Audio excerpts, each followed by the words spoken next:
ಇವತ್ತು ಬೀಟ್ರೂಟ್ ಪಲ್ಯ ಮಾಡುವ ಅಂತ ಕಟ್ ಮಾಡ್ತಿದ್ದೆ. ಸೊ ದೊಡ್ಡ ಹೆಲ್ಪರ್ ನನಗೆ. ಯಾಕಂದ್ರೆ ಇಲ್ಲಿನ ಬೀಟ್ರೂಟು ತುಂಬ ಕಲರ್ ಆಯ್ತಾ, ನೋಡಿ ಊರಲ್ಲೂ ಕಲರ್ ಇತ್ತು, ಬಟ್ ಇದು ಸ್ವಲ್ಪ ಜಾಸ್ತಿ ಕಲರ್ ಮತ್ತು ತುಂಬ ಸ್ವೀಟ್ ಈ ಬೀಟ್ರೂಟು. ಪಲ್ಯ ಮಾಡಿದ್ರೆ ನೀವು ತುಂಬ ಶುಗರು ಏನೋ ಸ್ವೀಟ್ ಆ್ಯಡ್ ಮಾಡಿ ಪಲ್ಯ ಮಾಡೋ ಥರ ಆಗುತ್ತೆ. ಊರಿಂದ ಈ ಸತಿ ನಮ್ಮ ಮಾವ ಎಲ್ಲ ಬಂದಿದ್ದರು, ನಾದಿನಿ ಮಾವ ಎಲ್ಲ ಬಂದಿದ್ದರು. ಅವ್ರ ಮಾವ ಬಂದಾಗಲೇ ಹೇಳ್ತಿದ್ರು ತುಂಬಾ ಸಿಕ್ಕಾಪಟ್ಟೆ ಸ್ವೀಟ್ ಇದೆ ಬೀಟ್ರೂಟ್ ಅಂತ. ನೋಡಿ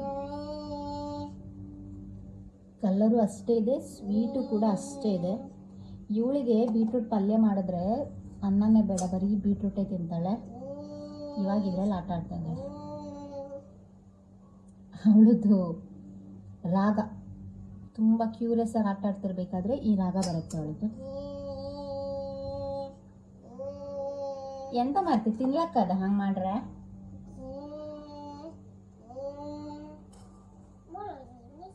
ಓಕೆ ಹಾಕ್ಕೊಂಡ್ರೆ ನನ್ನ ಮಗಳು ನೋಡಿ.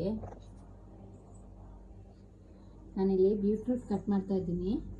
ಅವಳದ್ರ ಜ್ಯೂಸ್ ತಗೊಂಡು ಕೆನ್ನೆಗೆ ತುಟಿಗೆ ಎಲ್ಲ ಹಚ್ಕೋತಾ ಇದ್ದಾಳೆ. Wow beautiful. ಪೋಸ್ ಬೇರೆ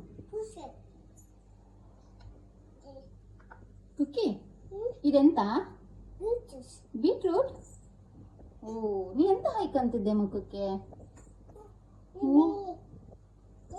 ಕಾಂಬ ಸ್ಮೈಲ್ ಮಾಡ. ಓ ಚಂದ ಆಯ್ತು, ಸೋ ಕ್ಯೂಟ್. ಓ ಅಲ್ಲಿಗೆಲ್ಲ ಹಾಯ್ಕಂದದ ನೋಡಿ. ಕಾಸ್ಟ್ಲಿ ಲಿಪ್ಸ್ಟಿಕ್ಕೇ ಬೇಡ. ತೋರಿಸಿಲ್ಲ ಎಲ್ಲರಿಗೂ, ಶೋಮಿ. Beautiful lipstick.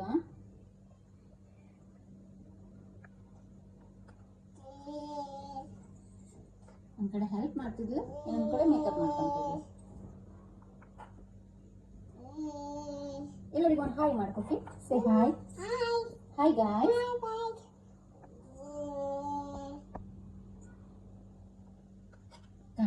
ಅಪ್ಪಂದ ಮೇಕಪ್ಪಿಗೆ ಅಪ್ಪನ ದುಡ್ಡು ಉಳಿಸ್ತಿದ್ದ. Save money, use natural ingredient.